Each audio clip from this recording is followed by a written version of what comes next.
નમસ્કાર દર્શક મિત્રો, મહામંથનમાં આપ સૌનું સ્વાગત કરું છું। હાઈ સ્પીડ ઇન્ટરનેટના જમાનામાં દરેક કામ સરળતાથી થઈ રહ્યું છે એ ટેકનોલોજીની સફળતા છે, પણ આપણી સરકારી કચેરીઓ કદાચ આ દોરમાં હજુ ફિટ બેસતી નથી।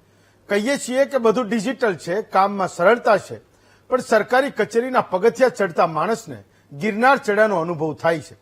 એક જમાનામાં સરકારી બેંકોના કામકાજની સ્ટાઇલ બહુ પંકાયેલી હતી, પણ સમય બદલાયો, બેંકોની કામગીરીમાં સુધારો આવ્યો, પણ સરકારી કચેરીઓના એ થોથા ફેરવવાની સ્ટાઇલ હજુ એમની એમ છે। હવે તો દરેક ડોક્યુમેન્ટ ઓનલાઈન છે, ડિજિટલી એકબીજાથી કનેક્ટેડ છે, તો પછી સરકારી બાબુઓ કામોમાં વિલંબ કેમ કરી રહ્યા છે એ સમજની બહારનો વિષય છે। આવી સ્થિતિ છે જમીન રેકોર્ડ વિભાગની। જમીન માપણી કે રેકોર્ડ માટે આવતા અરજદારો કેટલાય સમયથી ધરમ ધક્કા ખાતા હોવાનું અમે રિપોર્ટ કર્યું છે। વર્ષોથી જમીન માપણીની કામગીરી એવી ટલ્લે ચડી છે કે એનો નિવેડો આજ સુધી આવતો નથી।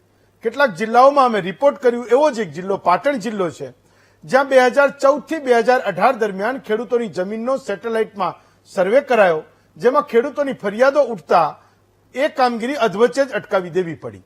રીસર્વે માટે 15,000 જેટલી અરજીઓ આવી, એમાંથી 7,000 અરજીનો માત્ર હુકમ થયો, એટલે 8,000 અરજીઓ હજુ પણ અધ્ધરતાલ છે। તો ગીર સોમનાથમાં પણ કંઈક એવી સ્થિતિ દેખાઈ, એક વર્ષથી કરવામાં આવેલી અરજીઓ હજુ પણ પેન્ડિંગ છે। લોકો તો ઠીક, પણ નેતાએ આ પરેશાનીમાંથી બાકાત નથી। ત્યારે સવાલ એ છે કે વર્ષો પછી પણ જમીન માપણીની સિસ્ટમ સુચારુ કેમ ના બની શકી?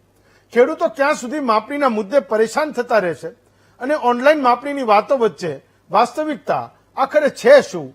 ખેડૂતોના સળગતા પ્રશ્ન પર મહામંથન કરીએ।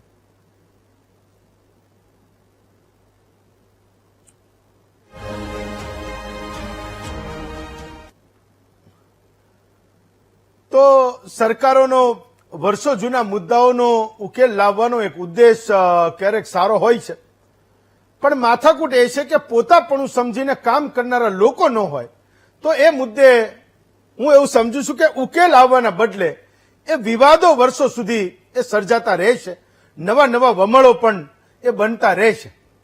ગુજરાતમાં જમીન માપણી કરવાનો ઉદ્દેશ પણ કંઈક આવો જ હતો, સારો હતો। 1953 પછી જમીનની માપણી ક્યારેય થઈ નહોતી, એટલે 2009માં ગુજરાતમાં જમીન માપણીના સર્વેનું કામ એ કેટલીક એજન્સીઓને સોંપાયું। ગુજરાતમાં આ મુદ્દે ખેડૂતોની પરેશાની એ હજુ પણ એ ઓછું થવાનું નામ નથી લેતી। એમને એ હજુ પણ એટલે અમને એ ખેડૂતોની ફરિયાદો મળે છે। તો આજે અમારી ટીમે એ ગુજરાતના 10 જિલ્લાઓમાં જઈને હકીકતો જોઈ અને એને કેમેરામાં કેદ પણ કરી। એ ખેડૂતો જે બિચારા ધક્કા ખાતા હતા એમને પૂછ્યું પણ ખરું। 70 કિલોમીટરથી એ ખેડૂતો એ માપણીની ઓફિસે આવે છે, ક્યાંક કર્મચારીઓની જરૂરી સંખ્યા નથી। તો આપણને ઘણી બધી વાર એ સવાલ થાય કે એક ખેડૂત 70 કિલોમીટર દૂર એ એના ગામથી તાલુકેથી જિલ્લે જો આવતો હોય અને એ સરકારી ઓફિસમાં જેને એ કામ કરવાનું છે, એના પ્રશ્નનો નિપટારો જેને લાવવાનો છે, એ કર્મચારી અધિકારી છે નહીં, તો એ કામ કરશે કોણ? પાટણ જેવા જિલ્લામાં તો અમને ખબર પડી કે સર્વે નિરીક્ષકની જગ્યા છેલ્લા 7 વર્ષથી ખાલી છે। ઇન્ચાર્જ અધિકારી હોય એ કેટલું એના કામમાં ધ્યાન આપે ના આપે, તો ખેડૂત પરેશાન થાય એ નક્કી છે। જ્યારે ત્યાં એને એ 70 કિલોમીટર 100 કિલોમીટરથી આવેલા એ ખેડૂતને એ ખુરશી ઉપર કોઈ જવાબ દેનારો એ માણસ જ્યારે મળતો નથી। આમ તો આપણને બધાને ખબર છે, સરકારી પ્રોજેક્ટ હતો, 2100 કરોડનો પ્રોજેક્ટ હતો, 9 એજન્સીઓને સરકારે કામ સોંપ્યું હતું। એ એજન્સીઓ તો માલામાલ થઈ, પણ ગુજરાતમાં એ ભાઈમાં એ વેરઝેર રોપતી ગઈ। મને લાગે છે કે એના પરિણામો, એના દૂરના પરિણામો એ બહુ ઘાતક હશે। સરકારે એવું નક્કી કર્યું કે એટલે મહેસૂલ મંત્રીએ 5 વર્ષ પહેલા એવું કીધું હતું કે બાજુવાળાની એની સહમતિ હોય તો જ અમે એમ કે વાંધાને ગણીશું। આજ હું અરજી કરું તો મારો સેઠા પડોશી છે એને વાંધો એ સ્વીકારે, એની સહમતિ હોય તો જ એ વાંધો ગણાશે। એટલે આજની તારીખે એ કુદરતી નેળિયા હતા એ સર્વેમાં નીકળી ગયા છે। એ હજારો ફરિયાદો છે, ખેતરમાં જવાનો રસ્તો જે નકશામાંથી ગુમ થઈ ગયો છે।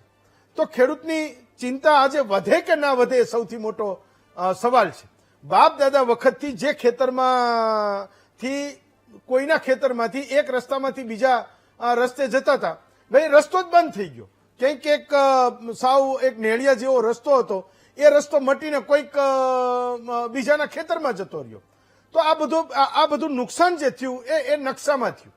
હવે જેના ખેતરમાં નેળિયાની જમીન વધી ગઈ એ શું કામ વાંધો ઉપાડે? બીજું કે સામેવાળો વાંધો ઉપાડે તો પણ જેને એ નકશામાં વધારે જમીન મળી ગઈ હોય એ વાંધાનો વિરોધ કરવાનો જ છે. સ્વાભાવિક છે કે મારા ખાતામાં જમીન વધી ગઈ છે. મેં તો એકવાર એ અપીલ પણ કરી હતી ને આજની તારીખે પણ કહું છું કે એવા પણ એ મારી અપીલ પૂરતી એ વાત રહેશે. કાયદાકીય કોઈ મુદ્દો નહીં બને. ભાઈ આવી જેનામાં જમીન વધી ગઈ હોય એ પેલો સામેવાળો વાંધો કરે જ બિચારા એને તમે એ સ્વીકારી લેજો કે હા ભાઈ વાત સાચી છે કે મારામાં એ જમીન વધી ગઈ છે અને બાજુનો ખેડૂત એ વિરોધ કરે એનો વાંધો ઉપાડે તો મારી સહમતિ છે, તમે એને સુધારી આપો. તો મુદ્દો એ છે કે સામેવાળો જ્યાં સુધી એ સહમતિ ન આપે તો વાંધો એ ઉકેલાય જ નહીં, કારણ કે એની સહમતિ નથી. તો આવા પ્રશ્નો એ આજે હું માનું છું કે ઉકેલ માગે છે. ખેડૂતને ખેતરમાં જવાનો રસ્તો બંધ થાય તો શું થાય એ મેં કોઈને પૂછ્યું તો મને ખબર પડી કે એણે કીધું કે ભાઈ શહેરોની આજુબાજુની કંઈ જમીન હોય, ખેતર હોય તો એ બિલ્ડર કે નાની મોટી ફેક્ટરી માટે એ જમીન એને વેચી દેવી પડે. કારણ કે આફ્ટરઓલ ચોપડો બોલે છે, જ્યાં સુધી એનો નિકાલ નહીં થાય ત્યાં સુધી એના માથે તો એ બોજ ભમતો રહેશે. એ જ્યાં સુધી ક્લિયર નહીં થાય ત્યાં સુધી ગણાશે તો એવું જ કે આ જ સાચો સર્વે છે. અને કાં તો કોઈ માથાભારે માણસને એને વેચી દેવી પડશે. અને પછી જેનામાં પેલો કાચો રસ્તો જતો રહ્યો એ ખેડૂત અને આવા માથાભારે લોકો એ લડતા રહે છે. આજની તારીખે ઘણા બધા કિસ્સામાં રીસર્વેમાં જ્યાં પણ માથાકૂટ થઈ ત્યાં એ ખેડૂતો આ મુશ્કેલીનો સામનો કરી રહ્યો છે. સરકારી કામોમાં જનરલી જે થાય એવું જ કંઈક માપણીના કામમાં પણ થયું છે. જમીન પર જઈને માપણી કરીને ખૂંટ મારીને એ પ્રમાણિત કરવાનું કામ હતું, પણ જે લોકોને આ કામ એ સોંપાયું હતું એ લોકોએ ગૂગલ મેપની મદદ લીધી અને એના કારણે સેટેલાઇટથી જે જમીન માપણી થઈ એમાં વાંધા વચકા શરૂ થયા એ હજુ પણ એ પૂરા થવાનું નામ નથી લેતા. તો આ બધાની મુશ્કેલીઓ વચ્ચે આજે સ્થિતિ એ છે કે યોજના સરકારની હતી, જમીન માપણી સરકારને કરવી હતી, પણ જે વાંધા ઉભા થયા એનો ખર્ચ એ વગર લેવા દેવાનો પેલો ખેડૂતને કરવો પડી ગયો છે. જે ફરિયાદો મળી રહી છે એ તો એવી છે કે ખેડૂત માપણી વિભાગમાં અરજી કરે, કોઈ જવાબ ન મળે એટલે તપાસ કરે તો ખબર પડે કે આ બધું ગાંધીનગર મોકલ્યું છે. હવે ગાંધીનગર કોણ જુએ, ક્યારે જુએ એ પ્રશ્નને લઈને એ જમીન માલિકોની ચિંતા હજુ પણ વધી રહી છે. સરકારે એકવાર વચન આપ્યું હતું કે જેનો વાંધો હોય એવો છેલ્લો ખેડૂત જ્યાં સુધી મંજૂરી ના આપે ત્યાં સુધી આ માપણીના કાયદેસર અમે એમ કે ગણવાના નથી. તો 70 લાખ જમીનના ટુકડાની માપણી કરી છે, એમાંથી લાખો અરજીઓ હજુ પણ પેન્ડિંગ છે. જે કામ આપણને દેખાતી રીતે 2 વર્ષનું લાગે એને આજની તારીખે 16 વર્ષ થયા. 2009માં આ વાતની શરૂઆત થઈ હતી, રીસર્વેને 4-5 વર્ષ ઉપર થયા, પણ હજુ આ માથાકૂટ ચાલી રહી છે. અને વાંધા અરજીઓ જે છે અત્યારે હાલમાં સરકાર એવું કહે છે કે 1,60,000 જેવી છે. પેલા 5,30,000નો આંકડો હતો. મેં એવું વાંચ્યું કે રાજકોટના માત્ર 3 તાલુકામાં 54,000 જેટલી અરજીઓ પેન્ડિંગ છે. હવે 1,60,000 ને એક માત્ર જિલ્લાના 3 તાલુકામાં 10માંથી 12માંથી 3 તાલુકામાં એ 54,000 અરજીઓ હોય તો મને એ નથી ખબર પડતી કે આજની તારીખે એ વાંધા અરજીઓ જે પેન્ડિંગ છે એની સંખ્યા કેટલી છે. એવા કેટલા ખેડૂતો છે જે હજુ પણ માપણીની જે કચેરી છે, ડીએલઆરની કચેરી છે, એના ધક્કા ખાઈ રહ્યા છે. તો આજનો મુદ્દો એ છે કે સરકારનો કોઈ મુલાઝિમ આજે એવું કહી શકે એમ નથી કે આ જે વાંધા અરજીઓ છે અથવા રીસર્વેની કામગીરીમાં જે પણ મુશ્કેલીઓ છે એ આટલા વર્ષોમાં અથવા તો કોઈ એક જિલ્લામાં આટલા દિવસોમાં એનો ઉકેલ આવશે. આ વાત એકદમ દીવા જેવી સ્પષ્ટ છે કે અત્યારે કોઈની પાસે એ રોડમેપ નથી કેટલા સમયમાં આ કામ આપણે એને પૂરું કરીશું. હું તો એ ભૂપેન્દ્રસિંહ મહેસૂલ મંત્રી હતા ત્યારથી આ મુશ્કેલીને જોઉં છું. અત્યારે એ મુખ્યમંત્રી ભૂપેન્દ્રભાઈના હાથમાં આ ખાતું છે. કૌશિકભાઈ આવ્યા, રાજેન્દ્રભાઈ આવ્યા, આ બધાએ પ્રયત્નો કર્યા હશે, પણ ખબર નહીં સરકારને ક્રેડિટ હજુ મળવાની બાકી છે કે આપણે આ કામ કરી બતાવ્યું. મહેકમામાં કામ કરનારા અધિકારીઓને અત્યારે એટલે જ્યારે આ માથાકૂટની શરૂઆત થઈ ત્યારે 6ઠ્ઠું પગાર પંચ મળતું હતું જ્યારે આ મુદ્દાની શરૂઆત થઈ હતી. આજે મુદ્દો અહીંયાનો અહીંયા છે, પણ ખેડૂત જેમની પાસે ધરમ ધક્કા ખાઈ રહ્યો છે એમને 8મું પગાર પંચ આવતા મહિનાથી મળી જશે.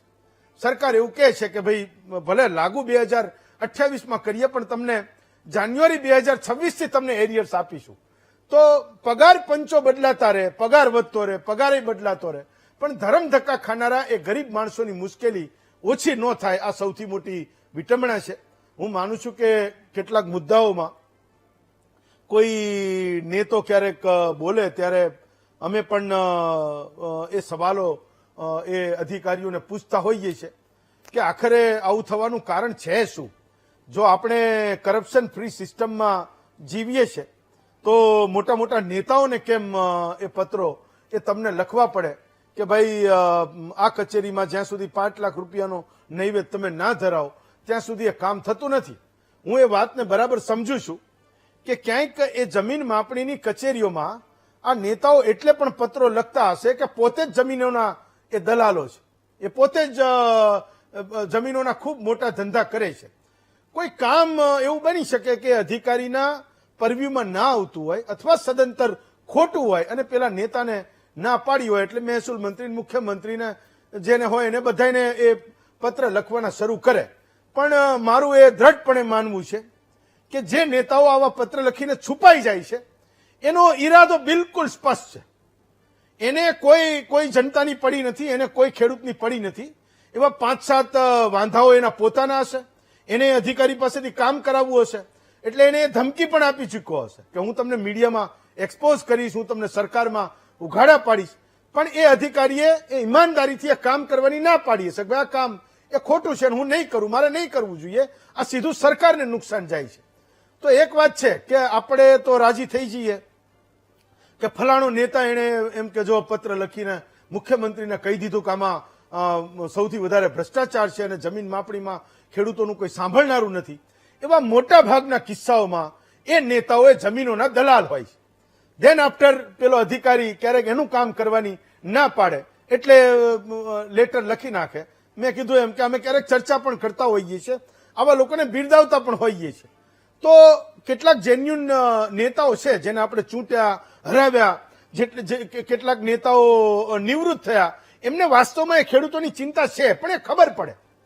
એ પત્રો લખીને સંતાઈ ન જાય. સંતાઈ જાય ને એટલે આપણે સમજવું કે આમાં કંઈક માથાકૂટ છે. અને હમણાં આપણા ગુજરાતના નેતાઓને આ પત્ર લખીને સંતાઈ જવાની એક રમત એ જબરજસ્ત આવડી રહી છે. આટલું મોટું સોશિયલ મીડિયા છે, આટલું બધું મીડિયા છે, એને ખબર પડે કે આ ક્યાંક તો આવી જ જવાનું છે.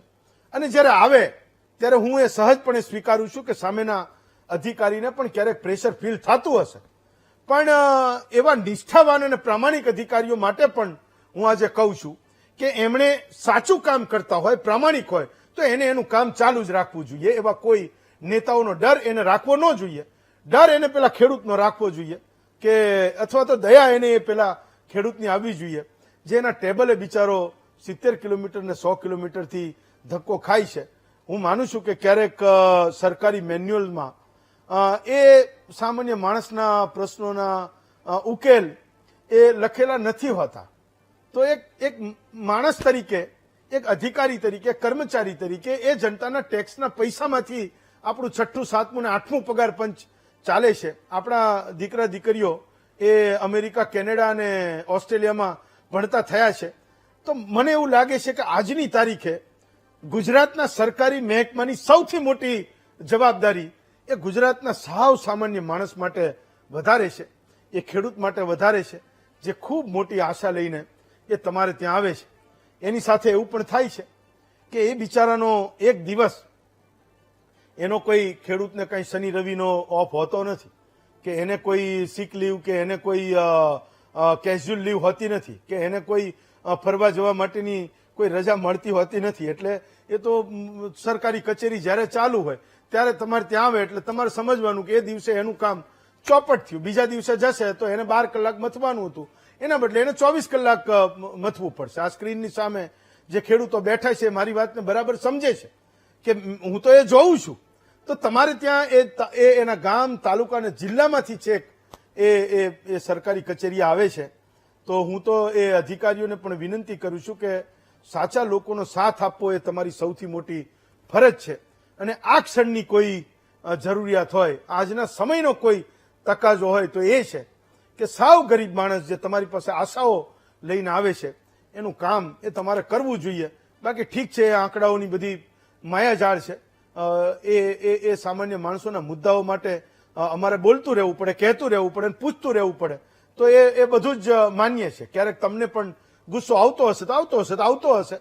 પણ મેં કીધું એમ જે જવાબદારી તમે લઈને બેઠા છો, જે દાયિત્વ તમારે નિભાવવાનું છે એ નિભાવવાનો સમય છે. બાકી 2021 થી તો હું આ મુદ્દા ઉપર ચર્ચા કરું છું, પણ હું અંગતપણે એવું માનું છું કે ક્યાંક એ ચર્ચાથી કોઈ જગ્યાએ ક્યાંક ધક્કો વાગતો હશે, કોઈક એક જિલ્લામાં પણ એ 1000, 2000, 5000 લોકોની મુશ્કેલી ઓછી થતી હશે તો આ બધું સાર્થક છે. આજનો મુદ્દો છે કે માપણીના 7 કોઠા એ આખરે પાર કરાવશે કોણ? આપણી સાથે 5 વક્તાઓ છે. દીપકભાઈ જોશી છે, એ ભાજપના નેતા છે. લલિતભાઈ વસોયા છે, એ રાજકોટ જિલ્લા કોંગ્રેસના પોતે પ્રમુખ છે, પૂર્વ ધારાસભ્ય પણ છે. MS ગોહિલ સાહેબ છે, નિવૃત્ત એડિશનલ કલેક્ટર છે. દીપકભાઈ પટેલ છે, એ પાટણથી ખેડૂત છે. અને પોલાભાઈ ફળદુ છે, એ પોતે પણ લાલપુરથી ખેડૂત છે ને વર્ષોથી આ મુદ્દે એ બોલતા રહે છે, લડતા રહે છે. મેં કીધું એમ કે ઘણા બધા ફોટોઝ અને વિડીયો પણ મોકલતા રહે છે કે જો અમારા જિલ્લાની માપણી કચેરીની આ સ્થિતિ છે. તો સૌથી પહેલા પોલાભાઈ આપની પાસે આવું છું. એ પહેલા અમારા પત્રકારો જે જિલ્લામાં ગયા હતા એમાંથી કેટલાક જે ખેડૂતો છે એની મુશ્કેલી છે એ હું તમને સંભળાવું છું. કંઈક એ પણ બન્યું કે અરજી માટેના પૈસા ક્યાંક લે છે, ક્યાંક નથી લેતા, એ ફરિયાદો પણ હતી. તો કેટલીક જગ્યાએ ખૂબ ઈમાનદારીથી એ ખેડૂતોને જવાબ પણ મળી રહ્યા છે ને કેટલીક જગ્યાએ એમની મુશ્કેલી એની એ જ છે, ચાહે એ 100 કિલોમીટરથી આવતા હોય કે 150 કિલોમીટરથી આવતા હોય. એ ખેડૂતોને પણ સાંભળીએ. જમીન માપણીમાં જે તે વખતે સરકાર દ્વારા 2014 થી 2018માં રીસર્વે કરવામાં આવ્યું હતું. એ ખાનગી એજન્સી દ્વારા રીસર્વે કરવામાં આવ્યું હતું, જેના કારણે મારા સાથે અહીંયા પાટણ જિલ્લાની અંદર 10,000 ખેડૂતોની જમીનોમાં ફેરફાર થઈ ગયા. કોઈને માપમાં ફેરફાર થઈ ગયા છે, તો કોઈને આકૃતિમાં ફેરફાર થયા, તો કોઈને કબજા ફેર થયા. વારંવાર 2020ની સાલથી અમે અહીંયા અરજીઓ આલેલી, વારંવાર ધક્કા ખાઈએ છીએ, પરંતુ અહીંયા વારંવાર ઓફિસરો બદલાઈ જાય, સ્ટાફ પૂરતા પ્રમાણમાં છે નહીં. અને મેન તો ઓફિસર બદલાવાના કારણે જવાબ પૂરતા મળતા નહીં અને વારંવાર ઓફિસરો બદલાય છે, જેના કારણે અમારા જે ખેડૂતોના 10,000 પેન્ડિંગ અરજીઓ હોય એનું કામ થવું જોઈએ. 2016 થી મેં રીસર્વેની માપણીની અરજી આપેલી અને આજ સુધી હજુ કોઈ નિરાકરણ આવેલું નથી. કેટલી વાર ધક્કા ખાવા પડે છે અને કારણ શું હતું? ધક્કા તો સાહેબ કોઈ ગણતરી ના કરી શકાય એટલા ધક્કા કાઢ્યા છે. અને આ લોકો જે વખતે માપણી કરાઈ અમારા નંબરમાં, તેઓ માપનું વધઘટ ક્ષેત્રફળ વધારા ઘટાડા બાદ તે જે ક્વેરી આવી એના માટે એ લોકો મામલતદાર સમિતિનો પણ અભિપ્રાય 2-3-4 વખત માગેલો, પરંતુ હજુ એનો કોઈ એ લોકો ગોળ જવાબ આપે છે અને કોઈ નિરાકરણ આવતું નથી. અમને ઉના તાલુકા મામલતદારમાંથી સાહેબ એમ કહે કે તમે ગીર સોમનાથમાં જિલ્લા પંચાયત જાઓ. પછી આ લોકો એમ કહે કે એ લોકો અહીંયા 2-3 દિવસ થાય, 4-5 દિવસ થાય, અમારે તપાસ ખાવા કરવાના. અમને કોઈ અમારે 7-12માં પેલી જૂની 7-12 છે ને એમાં વાળો બોલે, નવી 7-12માં નથી બોલતો. આ લોકો કે વરદી વહી જાય, 2 વરે વહી જાય, તમારે પછી જોડા જ કરવાના. 500 રૂપિયાનું પેટ્રોલ બાળીને કોઈ ગરીબ માણસ આ લોકો હરકું કોઈ જાણ નથી દેતા. અમારે કરવાનું ઘડીએ. તો અમારા કેમેરા એ જગ્યાએ પહોંચ્યા હતા, એ માપણી અધિકારીની કચેરીએ પહોંચ્યા હતા, જ્યાં ખેડૂતો સીધી રીતે આ અરજી લઈને આવે છે, એના વાંધાઓના ઉકેલ માટે આવે છે. કચેરી આગળથી જ આ ખેડૂતો એ કહી રહ્યા છે કે એની માથાકૂટ મુશ્કેલી એ છે શું. તો પોલાભાઈ, સૌથી પહેલો સવાલ હું તમને કરું છું કે ખેડૂતો વાંધા અરજી કરે છે, વાંધો ઉઠાવે છે, એ સર્વેયરને કહે છે કે ભાઈ તું આવ મારે ત્યાં માપવા, તો એક તો પહેલા એનો વારો આવતો નથી. જ્યારે વારો આવે અને કોઈ ફાઇનલાઇઝ કામ એનું થાય તો પૈસા વગર કામ નથી થતું. એ મહત્તમ ફરિયાદો એ જિલ્લામાંથી ઉઠી છે. તો તમે લોકોએ પણ અત્યાર સુધીમાં ખૂબ બધા પ્રયત્નો કર્યા.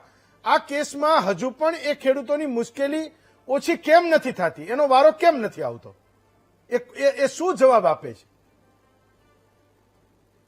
નમસ્તે હેમંતભાઈ. જી, આપણે માવઠું થયું ને કુદરતી આપત્તિ આવી ને જી એ તો ખેડૂત કાલ ભૂલી ગયા, હા પણ આ માનવ સર્જિત આફત છે હા કે સર, એનો અવાજ કોઈ વધારજો ને ના ભાઈ. શકે. હા હા બોલો બોલો, સંભળાય છે. હા, માનવ સર્જિત જે ખેડૂત માટે તકલીફ છે. હા. એટલે આ જમીન માપણી હા. જ્યાં લગી રદ નહીં થાય હા ત્યાં સુધી કોઈ દિવસ કરતા કોઈ દિવસ કામ પૂરું થવાનું નથી. એક તો પહેલા બીજા નંબરમાં આમાં જમીનની 16 નોંધવું હોય, હા એટલે રીસર્વે કરે ને એટલે 6 નોંધો પાડવી પડે નવી. હા આ માપણી વાળા આવી નાટક કરી ને વયા જાય, અને એક પણ મને બતાવે કે 6 નોંધો પાડી એમાં, હા. તો આપણું રેગ્યુલર થાય. અને નકશામાં તો ફેરફાર કરતા જ નથી. ઓકે એટલે એ આમાં છે ને હમ.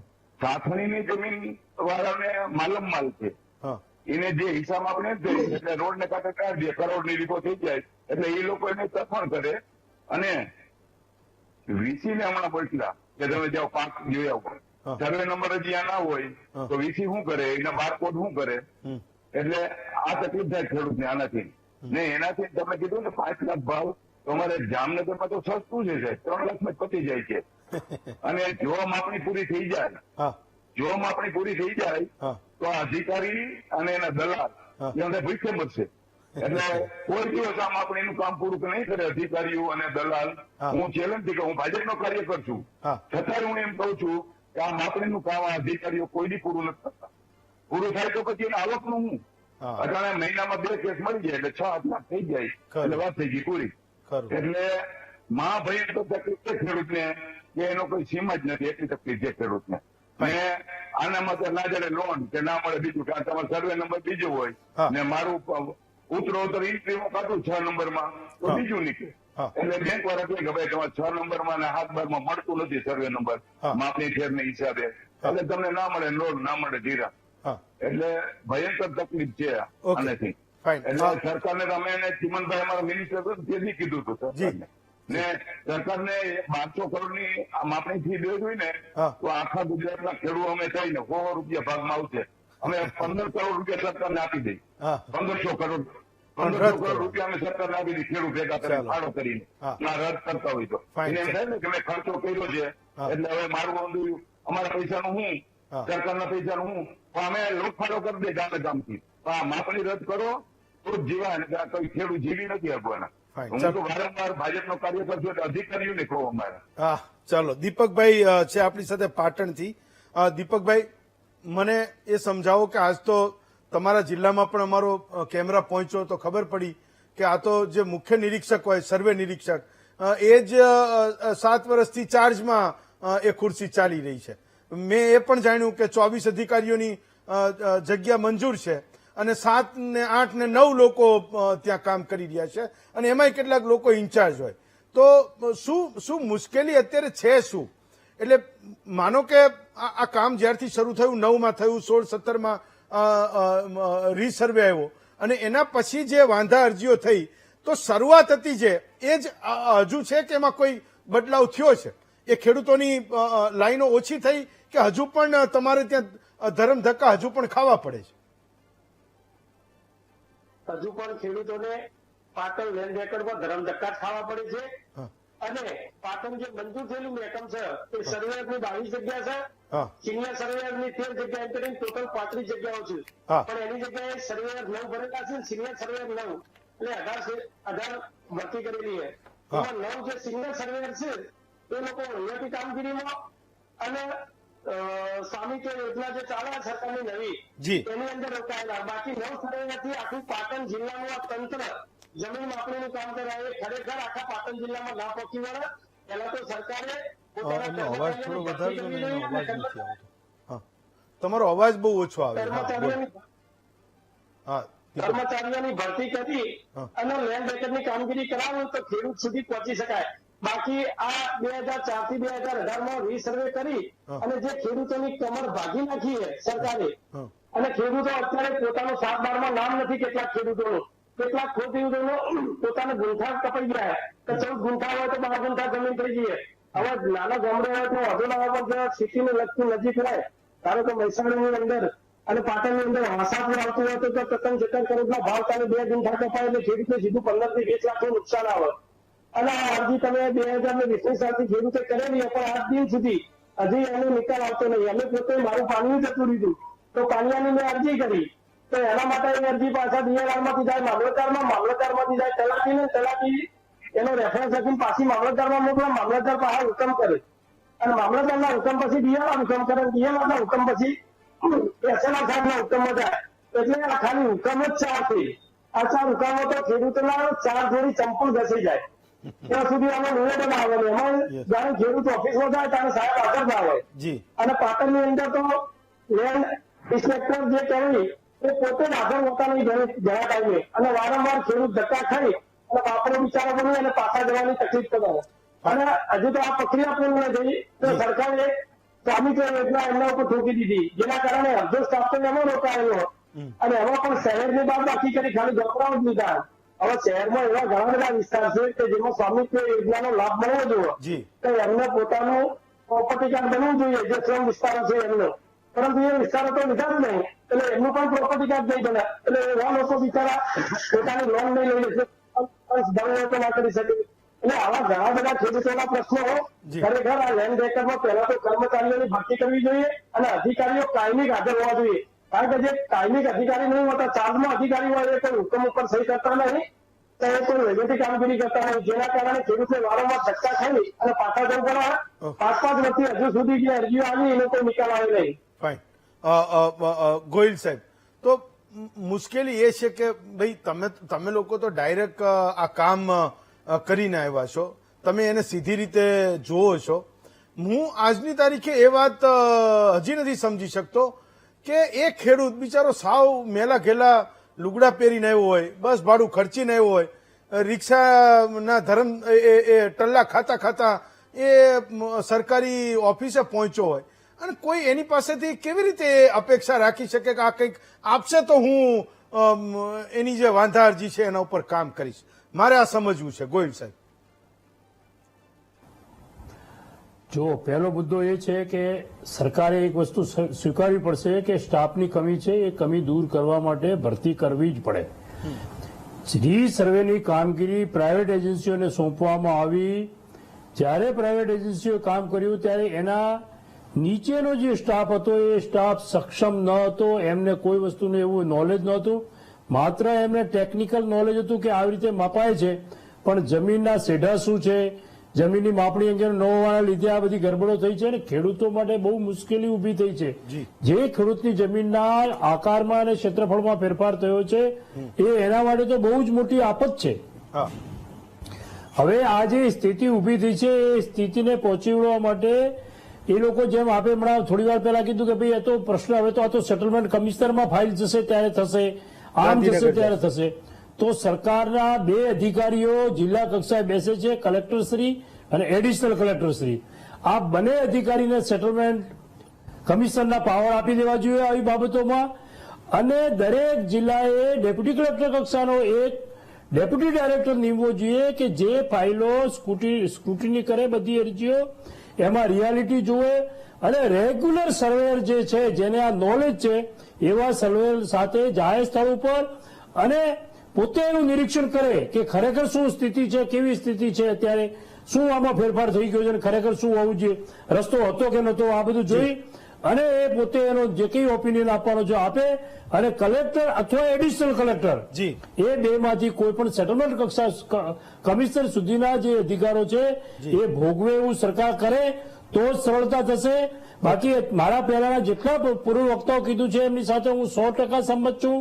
ખરેખર માપણીની અંદર એટલી બધી ભૂલો થઈ છે કે જે માફીને પાત્ર જ નથી અને સરકારના ડિપાર્ટમેન્ટ દ્વારા ઇગ્નોર ડિપાર્ટમેન્ટ છે.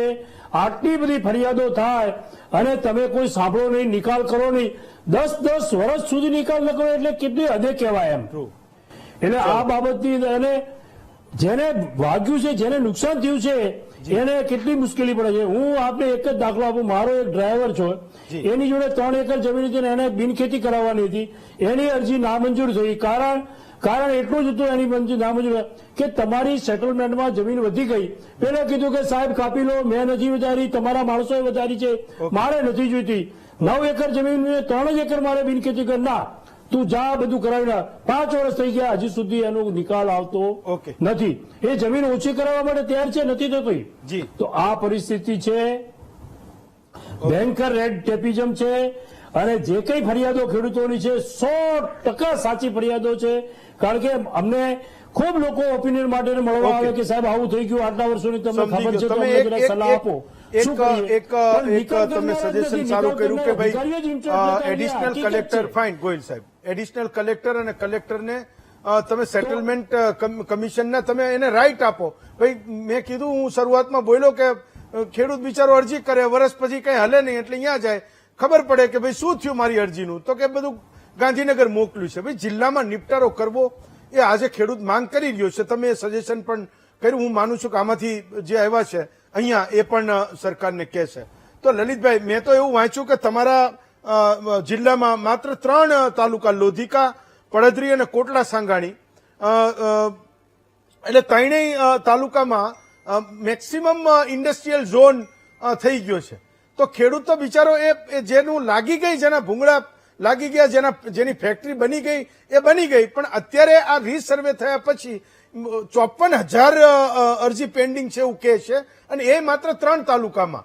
તો એટલે મને લાગે એમને દાળિયા રાખ્યા હોય, મજૂર હોય તો બરાબર છે, બાકી કામ રોજ સવારે ઉઠીને એ ખેડૂતને એક જ છે કે DILR કચેરીએ મારે જવાનું છે અને મારી વાંધા અરજી વિશે મારે તપાસ કરવાની છે. હેમંતભાઈ, પેલા તો આપને કહું કે આ જમીન માપણી થયા પછી ગામડાઓની અંદર ખેડૂતો, ગામના લોકો એકબીજા સાથે સંપીને રહેતા હતા, સુખ દુઃખમાં એકબીજાના ભાગ લેતા હતા. આ જમીન માપણીના કારણે ગામડાઓની અંદર ખેડૂત વચ્ચે, ભાઈઓ વચ્ચે એવડા મોટા વિખવાદો અને વિવાદો થયા છે કે સામસામા આજની તારીખમાં લડે છે. એના વ્યવહારો, કૌટુંબિક વ્યવહારો પણ કપાઈ ગયા છે. હેમંતભાઈ, આપને કહું કે સર્વે કરવા માટે જે વાંધા અરજીઓ છે આખા ગુજરાતની અંદર, મને જ્યાં સુધી માહિતી છે ત્યાં સુધી 5,75,000 જેટલા ખેડૂતોએ આ જમીન માપણીની ભૂલ સુધારણા માટેની અરજીઓ કરી છે. થોડું ઘણું કામ પણ થયું છે.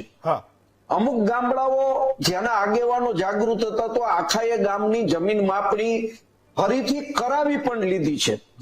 પરંતુ ભાજપના પ્રવક્તા અહીંયા છે ત્યારે મારે કેવું છે કે મારી જમીન માપી લેવામાં આવે, રીસર્વે કરી લેવામાં આવે, પરંતુ ગુજરાતના 16,000 ગામમાંથી એક પણ ગામડો, હું દાવા સાથે કહું છું કે એક પણ ગામડાની અંદર ગામનો જે નકશો હોય એ નકશાઓની અંદર ફેરફારો કરવામાં નથી આવ્યા. એટલે તલાટી મંત્રીઓ પાસે જયારે દાખલા કઢાવવા જાય છે ત્યારે હેમંતભાઈ મોટામાં મોટી તકલીફ પડે છે. સરકાર એની ભૂલ સ્વીકારતી નથી. કયા કારણોથી નથી સ્વીકારતી એ સમજાતું નથી. આજ કોઈનાથી ભૂલ થઈ જાય તો ભૂલ સ્વીકારી લેવાથી કોઈ નાના બાપનો નથી થઈ જતો. હમણાં જ અતિવૃષ્ટિને કારણે જે સરકારે જાહેરાત કરી કે સર્વે કરવામાં આવશે અને પ્રગતિ પોર્ટલને, આપને તો ખ્યાલ છે કે પ્રગતિ પોર્ટલને આ કામ સોંપવામાં આવ્યું. પ્રગતિ પોર્ટલના લોકો ગામડામાં કે ખેડૂતોના ખેતર સુધી ગયા, ખેડૂતોને પૂછે કે આ તમારું સર્વે, એ GPS ના આધાર ઉપર ગયા, જે માપણીમાં બતાવતા હતા ત્યાં તો એ ખેડૂતને બદલે બીજા ખેડૂતનું ખેતર બતાવતું હોય. એટલે ના છૂટકે સરકારે ગામને એકમ બનાવીને આ નુકસાનીનો સર્વેની જાહેરાત કરી છે. એટલે જો આનો એક જ માત્ર રસ્તો નીકળે એમ છે, હજી આ રીસર્વે કરીને ભૂલ આખા ગુજરાતની અંદર સુધરે એવી કોઈ શક્યતાઓ નથી.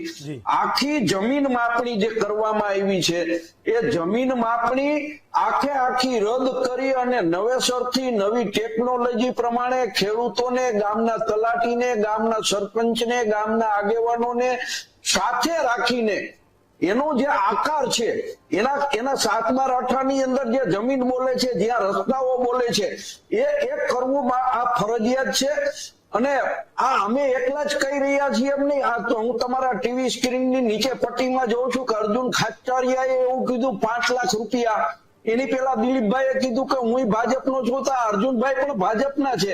મારું તો ભાજપના આગેવાનોને કહેવાનું છે અને હાથ જોડીને કહેવાનું છે, કારણ કે અત્યારે ગુજરાતની અંદર વિરોધ પક્ષની વાત કોઈ સાંભળતું નથી. હેમંતભાઈ, આપને ખ્યાલ હશે કે ગિરધર વાઘેલા અને પાલ આંબલિયા જમીન માપણીના મુદ્દે છેલ્લા 7 વર્ષથી લડી રહ્યા છે, પરંતુ આ અંગે સરકાર કોઈ ધ્યાન નથી દેતી. થોડું ઘણું ધ્યાન દે તો ભાજપના આગેવાનો, કાર્યકર્તાઓ ખેડૂતોની વાહરે આવે અને તમે જે રીતે ડિબેટ કરો છો, કાંઈક થોડુંક મીડિયાનું સાંભળે છે અને કાંઈક ભાજપના આગેવાનોનું સાંભળે છે.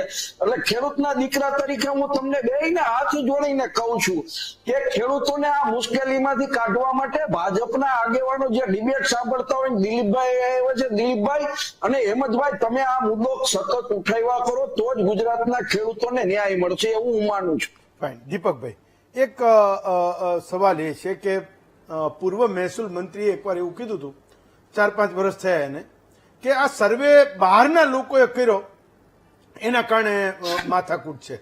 તો અત્યાર સુધી એટલે આખો સર્વે બહારના લોકોએ જ કર્યો હતો. ભાઈ, બહારના લોકોએ કર્યો એટલે માથાકૂટ થઈ શું? તમે એવું કહો છો કે 70 લાખ જમીનના ટુકડા માપવાનું કામ એ અમે કર્યું હતું, એ બધું બહારના લોકોએ જ કર્યું હતું. ગુજરાતના ખેડૂતે માગ્યું નહોતું, સરકારને એને ડિજિટાઇઝ કરવું હતું. આજની તારીખે આ ધર્મ ધક્કાનો કોઈ હિસાબ હોય અથવા તો કોઈ એનો ઉકેલ હોય, મેં કીધું કોઈ સરકારી મુલાજીમ એ તમને કહી દે, તમારે તો એ વાત બરાબર છે કે સરકારનો બચાવ જ કરવો પડશે, પણ કોઈ એક માણસ એના વિશે કોઈ વ્હાઇટ પેપર બહાર પાડે કે ભાઈ આટલા સમયમાં આ અરજીઓનો નિકાલ થશે અને ખેડૂતોના માટે જમીન માપણી અધિકારી કે એની ઓફિસના ધક્કા એ બંધ થશે, જેનો કોઈ અત્યાર સુધીમાં કોઈ હિસાબ આપી શકવું હોય તો.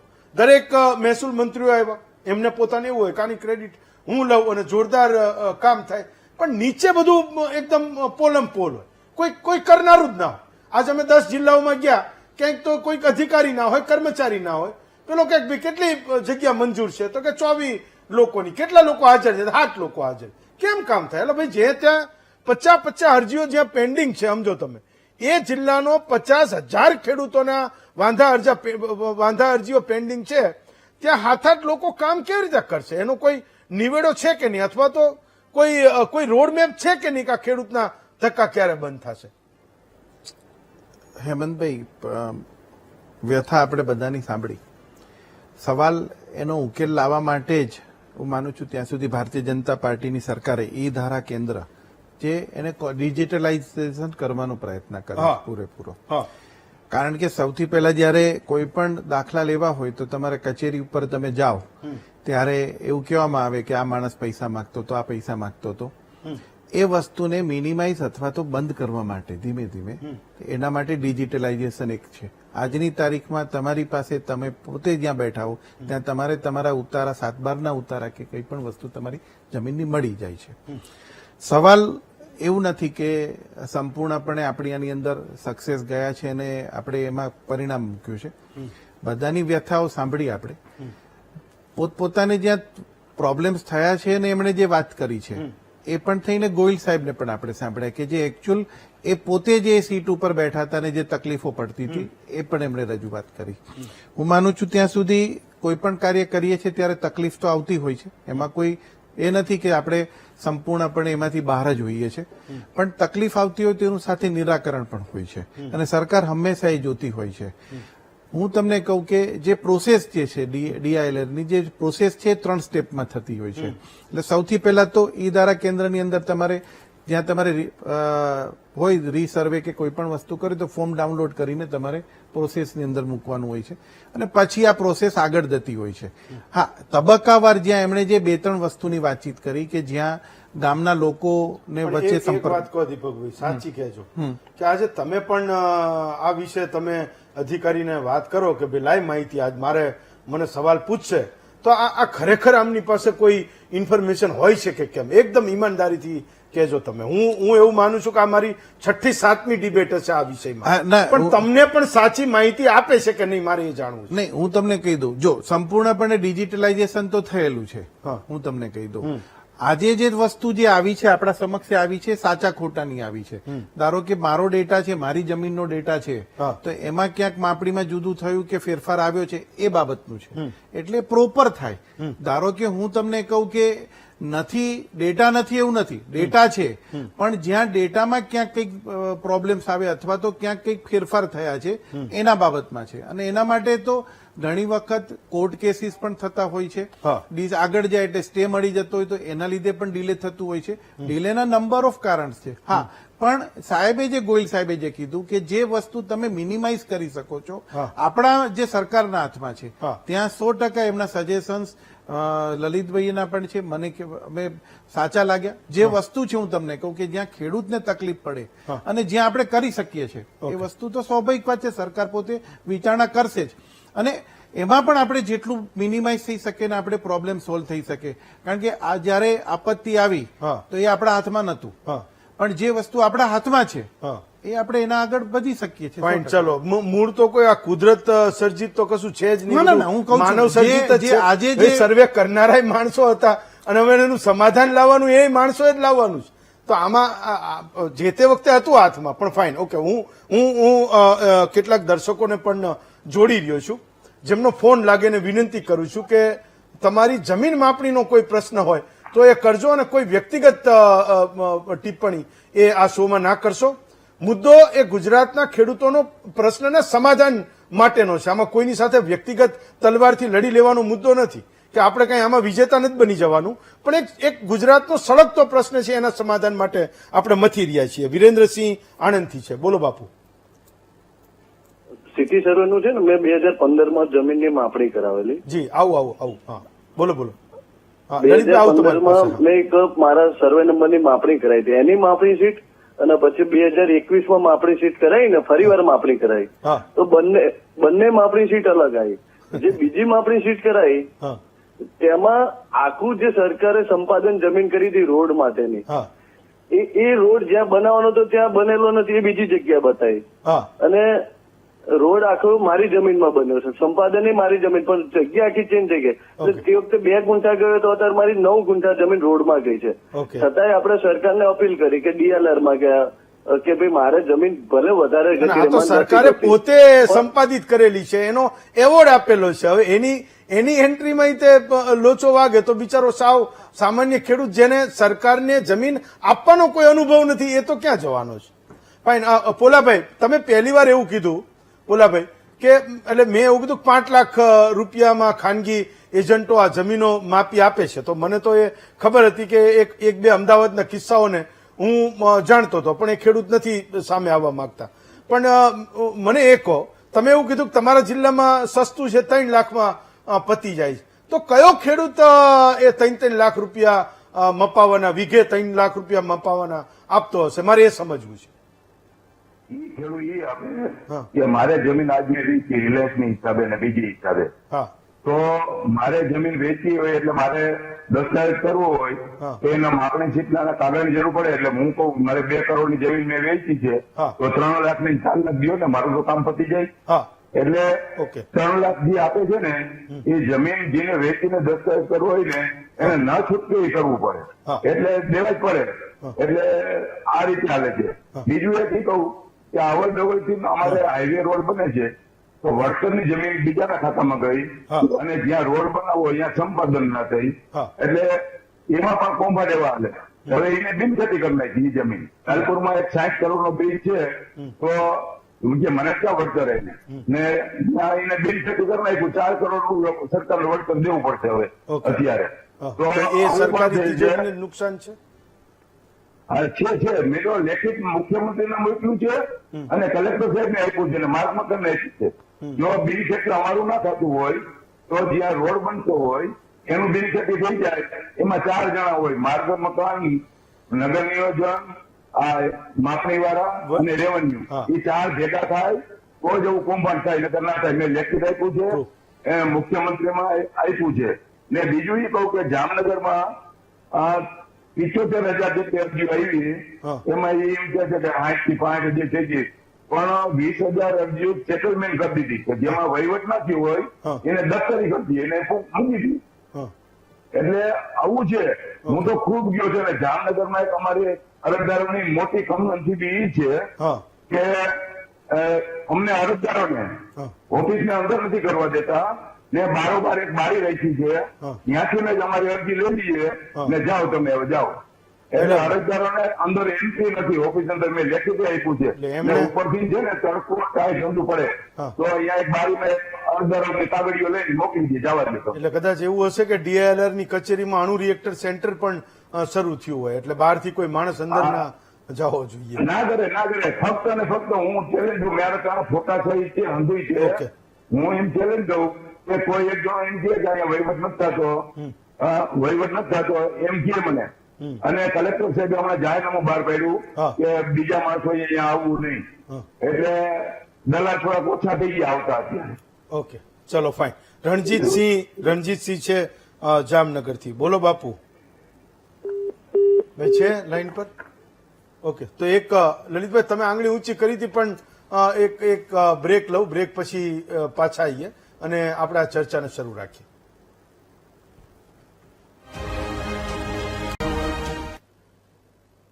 બ્રેક પછી આપ સૌ દર્શક મિત્રોનું સ્વાગત કરું છું. આપણી સાથે બે દર્શકો છે. ઘનશ્યામભાઈ જુનાગઢથી છે. ઘનશ્યામભાઈ બોલો.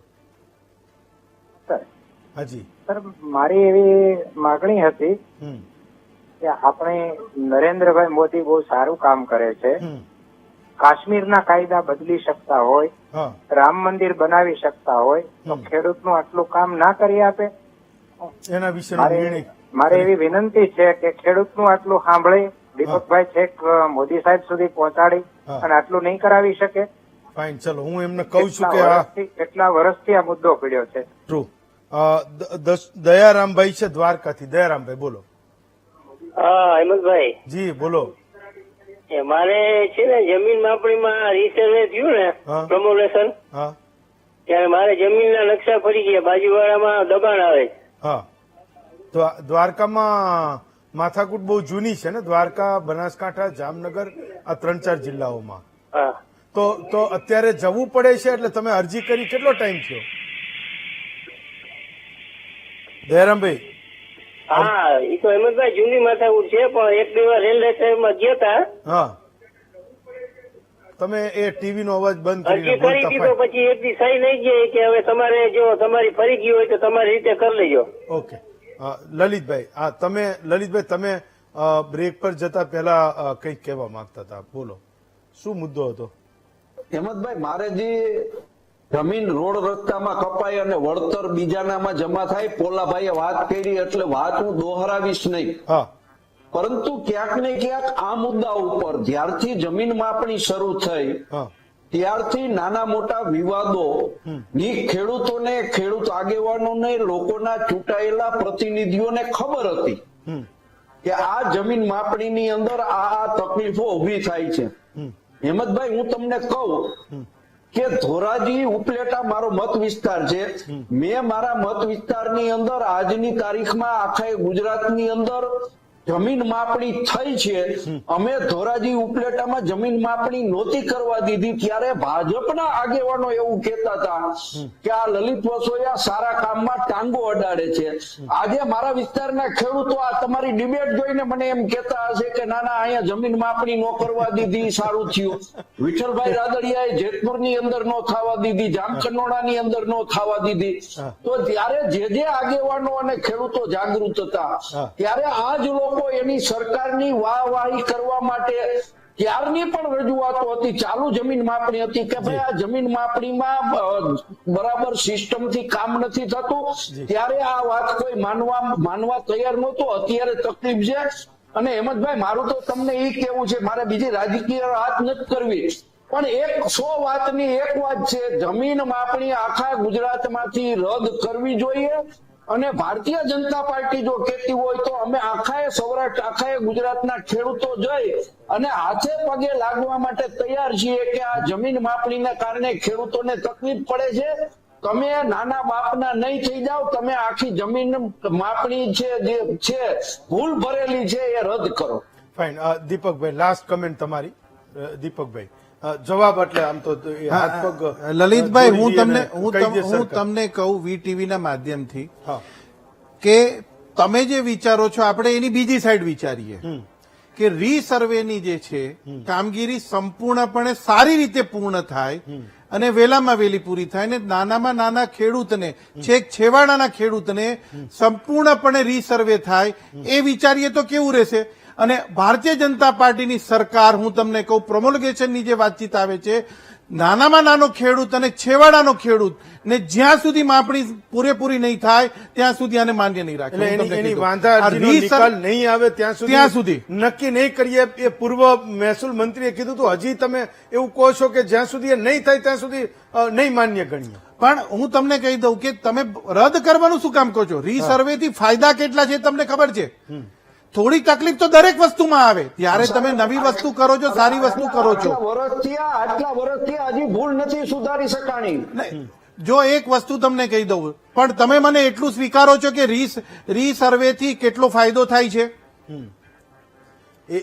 એમને તો ગેરફાયદા ઝાઝા ખબર નથી એટલે નો કરવા. નહીં, એટલે કહું છું. પણ તમે જો સાચા અર્થમાં હું તમને કહું, આજે જયારે આપણે ખુલ્લા દિલથી ચર્ચા કરીએ છીએ ત્યારે ખેડૂતનું હિત શેમાં સમાયેલું છે એ વિશે વિચારીએ. તકલીફો તો કોઈ પણ વસ્તુ જયારે તમે નવી વસ્તુ કરો ત્યારે પડે છે, પણ એક વખત જો એ વસ્તુ રીસર્વે વ્યવસ્થિત થઈ ગઈ તો એનો ફાયદા કેટલા છે તમે જોયા છે ખરા? ચાલો હું એવી ગોયલ સાહેબ લાસ્ટ 10 સેકન્ડ. ગોયલ સાહેબ લાસ્ટ 10 સેકન્ડ. Yes sir. હા, આમાં મારું સજેશન એ છે કે આ બધી સમસ્યાઓનું સમાધાન ત્યારે જ થશે જ્યારે ટ્રેન્ડ થયેલા કર્મચારીઓની આપણે ભરતી કરીશું. આટલી બધી જગ્યાઓ ખાલી છે ગુજરાતમાં અને હવે જે સમસ્યાઓ છે એનું નિરાકરણ ટ્રેન્ડ થયેલા કર્મચારીઓની ભરતી થઈ એમને ટ્રેનિંગ આપીને એમને આ નિકાલ કરવા સોંપશું તો થશે. ચલો હું એવું સમજુ છું ગોયલ સાહેબ કે તમે આજે 2-3 ફાઇન ઓકે તમે 2-3 સજેશન કર્યા. કેટલીક વસ્તુઓ પોલાભાઈએ પણ રજૂ કરી, દીપકભાઈએ પણ એ મુદ્દાની રજૂઆત કરી. ખેર કે લલિતભાઈનો મત આખો જુદો છે પણ એ રદ કરવા ની પણ માંગ કરી રહ્યા છે. પણ મારું એવું કેવું છે ખેડૂતોની મુશ્કેલી બિલકુલ એ ઓછી થાય, ધક્કા ખાતો બંધ થાય એના માટે એ સરકાર વહેલી તકે વિચારે, એ માથાકૂટમાંથી એને બચાવે. દીપકભાઈ, લલિતભાઈ, ગોયલ સાહેબ, દીપકભાઈ જે પાટણથી આપણી સાથે જોડાયા, અને પોલાભાઈ, પાંચેય વક્તાઓનો ખૂબ ખૂબ આભાર માનું છું. આવતીકાલે આપના વધુ એક વિષય સાથે ફરી મળીશ. આજે મને રજા આપશો.